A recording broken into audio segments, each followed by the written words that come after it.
Scroll and Dagger presents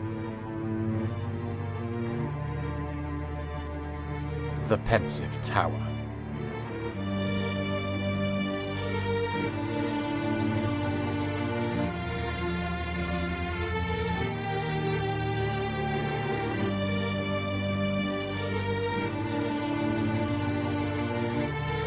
Episode 11. The Old City.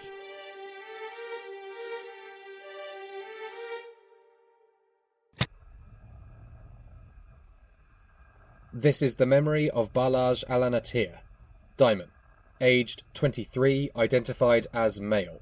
Memory regards his discovery of some forgotten ruins in the city of Szairo and was donated on the 27th of Kala in the year 727. Inscribed by Paxton Ferox on the 18th of Bear Tree, 729. We begin. People ask me sometimes if it was hard coming out to my parents. I always tell them the same thing. I haven't seen my parents since I was 5. Their reactions to that are always funny. Obviously it depends on who I'm talking to. A human will generally start with shock and then go for sympathy, while a Ferox will be absolutely horrified. Corlanc Thraknuin, my Auckland friend, once offered to track down my parents and pulverise them for me. It's strange how little the other peoples seem to know about us. We've been around just as long as everyone else, yet no one has seemed to catch on yet that we mature a lot faster than other children, and diamonds are solitary by nature. As soon as we're mature, our parents pretty much see their job as done, and we're encouraged to go and make it on our own. Obviously, if I were to bump into my parents, I'd be happy to see them, but in the same way I'd be happy to see a friend that I hadn't seen in a while. Diamonds don't have that bond that the other peoples apparently have with their parents. So, in short, when I reached the age of 15 and I realised that I was not, in fact, a girl named Joanna, my parents and what their reactions might be did not even enter my thoughts. I was living in High Braylon by then, working as a civil servant in the FBPP. Sorry, that's the Federal Bureau of Public Protection. I'm afraid the name makes it sound a lot more impressive than what we actually do. I won't bore you with the details, we basically just process legal paperwork for people that, for one reason or another, are incapable of doing it for themselves. I did face some difficulties at my workplace when I came out. It's nothing that I want to get into, but suffice to say that it was enough that I needed some time away. I must have been asked the coming out question around that time because I think the thought of my parents was at the back of my mind. I took it into my head that I had to head back to Vivok, maybe try and connect with my roots a bit better. Truthfully, I hadn't been back to the country since I'd left home. I was only planning on going there to sightsee, maybe doing a tour of the stone cities, but I was talking with Corlanc and he convinced me to look up my parents. I argued at first, I think more out of stubbornness than anything else. As I said, I've got nothing against my parents. Maybe I just didn't want Corlanc to think he'd won. But in the end, I agreed. I'd go to Diman and either look them up or see if I could track down where they'd moved to. Of course, that meant taking a very, very long train journey. Diman is away down south, almost to the coast of the Sand Sea. It was likely going to be a full day's trip. I'm not really a fan of confined spaces at the best of times, so the idea of spending a full day in a box almost made me call off the whole thing. Corlanc and a couple of other friends offered to go with me, make it more of a friendly road trip, and at least I'd have someone to talk to. I was tempted, but in the end I told them no. I'd go by myself. It felt too personal to have people along with me, at least for that first time. If I liked it, I told them, I may well make it an annual thing, and the next time I went, I'd be happy to have them along with me. The first time, though, I was adamant, I was going by myself. So I woke up early, went to the station, bought my ticket, got on the train, and just like that, we were away. It wasn't quite as bad as I'd been dreading. I mean, being cooped up in there for hours on end wasn't ideal, but it could have been worse. There weren't too many other people in my car, so it didn't get too stifling, and by midday the temperature had risen to a very agreeable heat, so I was able to kind of curl up on my seat and bask while the hours slipped away. I could tell others in my car had differing opinions. The humans in particular were getting very bothered by the heat. They tried opening windows, but that only really served to blow all the hot air around. When we finally stopped in Harenford, a lot of people got off. I don't know if that was where they'd intended to go, or if they were just trying to escape the heat. It must be hard being warm-blooded in the summer, I suppose. I think I was the only one in my car by the time I roused myself from the lazy reverie I'd been dozing in for the past few hours. I hadn't brought a watch with me, so I wasn't sure on the time, but judging from the sun, I think it was getting on to late afternoon. The car was a lot cooler than it had been earlier, a bit too cool for my liking, but nothing I wasn't used to from living up north. The conductor came through then to tell us we'd soon be making the second of the 2 scheduled refuelling stops. The first had been in a place called Appleton. That had been just before midday, right as the heat had been climbing and I'd been going into my doze. I don't think I even remember arriving there, so I'm guessing I just stayed on the train the whole time, enjoying the heat. That second time, though, I decided it would be a good idea to get up, have a walk around, and stretch my legs. The place we were stopping, according to the conductor, was a place called Szairo, a decent-sized city that was almost right on the border with Vivok. As I stepped off the train, coughing my way through the billowing smoke and steam, I looked out on a very different landscape to what I was used to. I remembered Vivok being dry and dusty, but I don't think I was prepared for just how empty it would be. Even just at the border. I don't know if you've ever been to High Braylon. I don't think it's that far away from here, but the surrounding countryside is full of little valleys and woodlands. It's so easy to just go for a walk out in the country and come across somewhere you hadn't seen before. Here there was just nothing. I could see for miles in every direction just a flat expanse of dusty scrubland broken up by the occasional copse of sand pines. The conductor said that the refuelling would likely take about an hour, so we should make sure to be back at the platform within that time, or else we'd be left behind.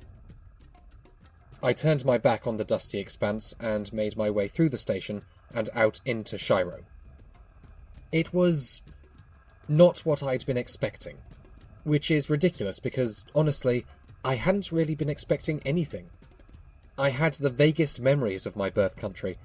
I remember it being hot and crowded, and the food being very different to what I'd gotten used to living in High Braylon.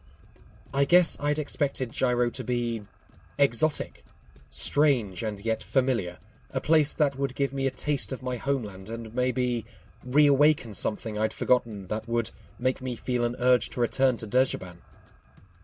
Duncan, he's another friend of mine, Duncan Gray, he told me that he always loves going to visit his sister's family here in El Alton because it always feels a little like coming home, returning to your place of safety. I think maybe I was hoping to feel something like that. But if that was the case, I was disappointed.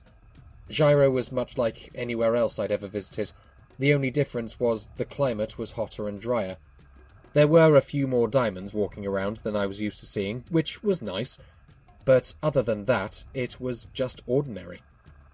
I didn't realise why I felt let down at the time. I think I just felt a little underwhelmed by the place. Still, I told myself it would only be for an hour, and then we'd be on our way again. So I decided to go for a wander around the market.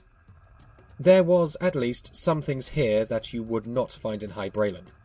The vendors served kofta and falafel in floury flatbreads. The smell of southern spices was thick in the air around that part of town. Still not enough to give me any kind of yearning, but enough to make me smile. I bought some kofta and continued wandering the streets, munching happily enough on my street food as I went. It was a very nice flavour. I think I ate something similar with my mother the last night I lived with her. I was also careful to keep an eye on the time. There were plenty of clock towers in the city, so I was able to keep track. I had been wandering about 20 minutes by this time, so I thought I'd carry on another 10 and then turn back and retrace my steps to the train station. I was walking alongside this high wall that I think had been built pre-unification. I thought it was just there to separate the districts, but at a break in the wall, I saw a sign pointing through to the other side that just read, Old City. I guessed that this was some ancient district of Szairo, no longer used or lived in, but left as some sort of heritage site. That is, until I peeked through and saw a stone path that was all overgrown. So, maybe it was an old part of the city, but it had been abandoned. I was kind of intrigued by this, particularly by how much plant life there was overgrowing the path.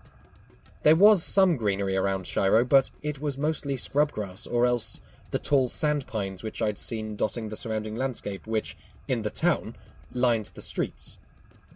But this path looked like a garden which had never been tended and had been left to grow wild. Thick, tangled brambles hung heavy from gnarled, dead-looking branches. Wild flowers burst from swollen vines.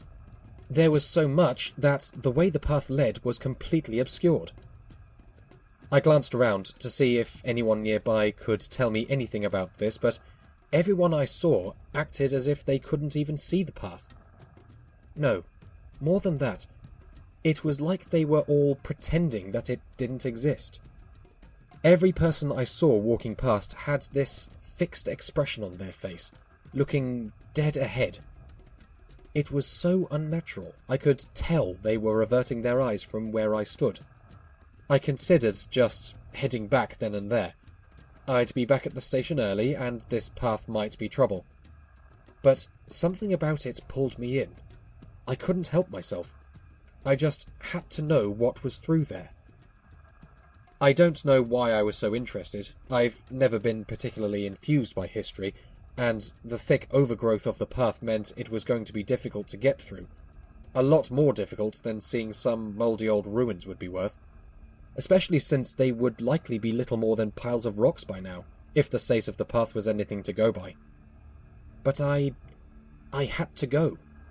There was something at the other end of that path, and I needed to see it. I put one foot down on the path. I half expected someone to stop me. With the way everyone was averting their eyes from it, I thought it might be some sort of forbidden zone.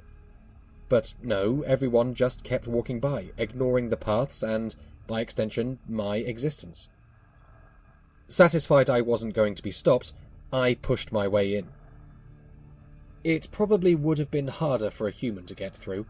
The vines were covered in thorns, and the hanging brambles probably would have torn a soft skin to pieces. Fortunately, though diamond scales are hardly impervious, they do leave us better protected from mild scratches than others. That's not to say I didn't get a nasty cut or two as I pushed through the overgrowth, but I was able to make it through the worst of it and out the other side. The path was still overgrown, but the trees and the vines and brambles which clung to them did not extend more than a few yards past the gap in the wall, so I was able to get a good look at the old city. There was more of it than I had expected, more than there should have been. It stretched out around me almost as large as the Szairo I had left behind me. But the thing was, it looked so different. With most cities, you can see the gradual development of its architecture. Buildings are designed to stay up for a long time, after all, so if you're looking, you can see how the style develops through the centuries, going back as far as the Dark Age. Even if two neighbouring buildings look, on the surface, entirely different from each other, you can usually find at least a few things that link the two of them. These buildings I was looking at now were entirely different to the ones I had seen in Szairo. They had been wide, sprawling buildings with wide, beautifully decorated arches and square and squat towers. There were towers here in this old city, but they were much taller and narrower, topped with wide platforms, wide enough to support small houses. I squinted up at the nearest platform I could see, and saw two small bollards at its edge, perhaps there to support a bridge that no longer existed. I began walking through this strange place. The stone roadway was cracked with weeds growing thick through it. The wall I had come through ran around the outside of this old city, though it was not as well maintained as the one that encircled Szairo. It was crumbling, though never to the point that I could see through it to the landscape outside. whoever had built this place had clearly wanted it to last. I wondered who they had been. This place was clearly older than the Federation. This close to the homeland, was I looking at some ancient diamond style of building? The platform-topped towers made up most of what I saw at first, though they were interspersed with wide circular buildings. I looked inside one of them.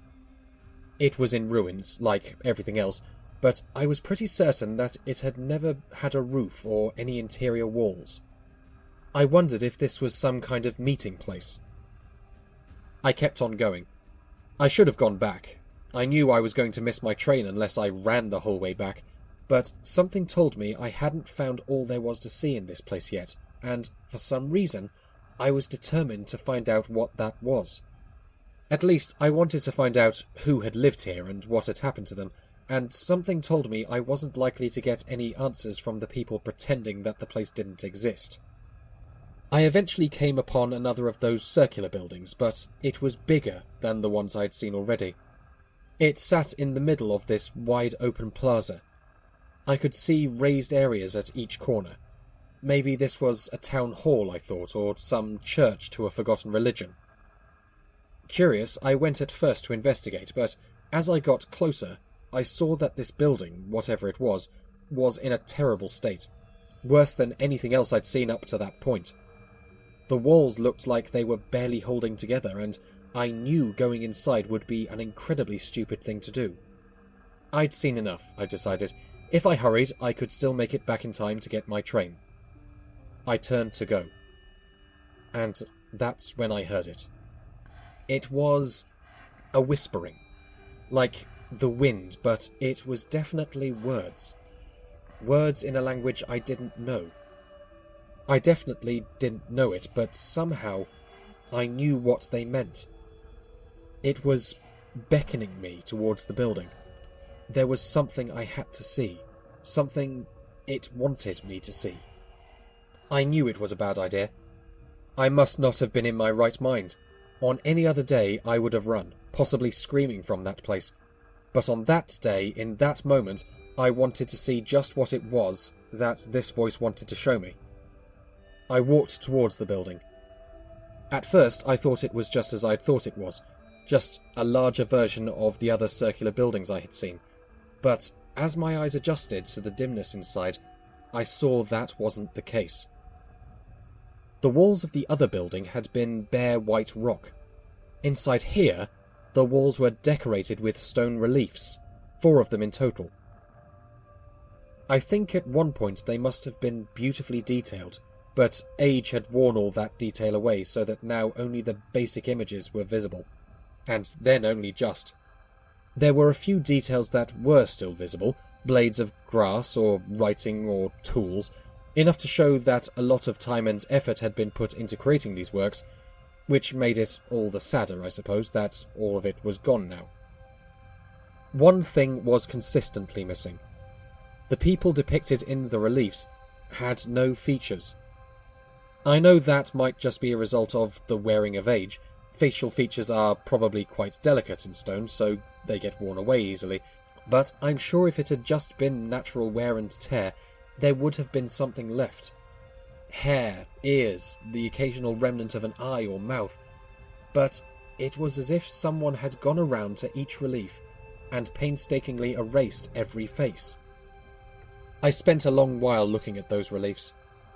I think they were meant to show the different aspects of life of the people who'd used to live here. The first one I looked at had a lot of what looked like wheat fields, ploughs being pulled by oxen and small rivers running between fields, that sort of thing. All the people were carrying scythes and long-handled forks. In the next one, there was a lot of kneeling people around a mountain. Like in all of the other reliefs, none of the kneeling people had any faces. On the mountain, however, stood 12 people with what I think was supposed to be light shining around them. And their features were all completely clear. They looked human, except for the fact that they each had the head of a different animal. A cow, a rat, a pig, a dog, a monkey, all the animals that you might associate with the 12 peoples. My eye was drawn to one that had the head of a snake. It looked more like someone had taken the head of a cobra and stuck it onto a human neck. If this was supposed to be a daimon, it had been carved by someone who'd only ever heard the vaguest description of what we look like. The third was a battle scene. Lots of chariots and people with long spears and bows and arrows. It didn't show who they were meant to be fighting, but at the centre was one of those featureless people holding up a weird-looking sword as if in triumph. The fourth was taken up almost entirely by a mountain. But I think it was a different mountain to the one in the second picture. This one... I don't know how to put this. It looked like it had been done in more of a hurry. The lines were rougher than on the other three. In the middle of the mountain, someone had gouged out some shapes. I think they were meant to be letters, but I have no idea what language they were supposed to be. For some reason, that image really got to me. The sight of it terrified me, and I know that's really bizarre. It was just a picture of a mountain. I left that building, running back the way I had come. I didn't notice the hole until it was too late, and I plunged right into it. Fortunately, it wasn't that deep, but it was deep enough that I scraped my arm quite badly. Diamond scales aren't immune to everything. But when I looked up, I stopped noticing the pain. There was... This is where it gets really strange. There was a statue. But it wasn't a statue. It was stone, but I could tell from looking at it that it had once been a person. The way it stood there, hands raised in abject terror. No sculptor is good enough to capture that. Make it look that real. And it wasn't alone. Behind it I could see others. Dozens, scores of them. All different sizes, some tall, some shorter, some that were clearly children, all frozen in stone. Some were huddling down on the ground, some looked like they were trying to run, others had their arms raised as if to fight or protect themselves. But the worst part was their faces. All of them were the same empty, blank, featureless faces I had seen in the reliefs. But I knew, if they had had faces, every one of them would be screaming. I turned and I ran. Back along the streets I went, towards the gap in the wall. On the way I saw more of those statues that I was sure weren't statues, all with the same blank faces, their bodies filled with terror. Still more of them lined the wall, around the gap through which I had come. I don't know how I didn't notice them before. They looked like they were reaching out to me, trying to grab me. I barreled my way into the gap. Scale skin or not, I was scratched up pretty good, but I made it to the other side. I ran back in the direction of the train station. People were looking at me now. Expressions ranged from confused to horrified at the sight of my torn clothes and scratched up face. Quite a few of them called after me, asking if I was all right, if I needed help. I didn't stop until I was back at the station. I'd obviously missed my train, by quite a long time. That didn't matter. I had no interest in staying in that part of the world any longer than I had to. I booked the next ticket back north I could get. I spent the rest of my time off with Corlank, visiting his family, which was nice. I haven't been south again since. Until now, obviously. Final notes. Gilia was very interested in this memory when I told her about it. She was born and raised in Szairo and was surprised to hear about the existence of an old city, and she should be surprised since it doesn't exist. I know this because, curious myself, I went down to the public library and found a guide to the towns and cities of the Federation. Szairo was built during the 70-Year War, originally as a fort to watch the border between Centauria and Vivok, but after unification, the settlement branched out into residential areas, eventually becoming a city. There were no pre-existing ruins or settlements there when it was first constructed. I did try following up with Mr. Alen'Atir about this fact, but I received a rather irate response from his now husband Corlank, saying that they both stand by the memory that was donated and don't wish to hear anything more about it. To my knowledge, there have been no other sightings in Szairo that match Mr. Alen'Atir's account. Inscription complete.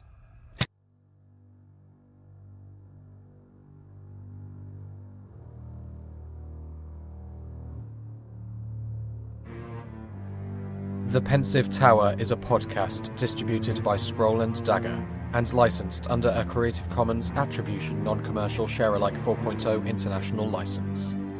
Today's episode was written and performed by Gareth Cadogan and produced by Gina Moriarty. Original theme by Baalasz Alen'Atir with artwork by Cassie Shepherd. For more information such as ways to support us or to view show notes, visit us at scrollanddagger.com and please rate and review us wherever you get your podcasts. Thank you for listening.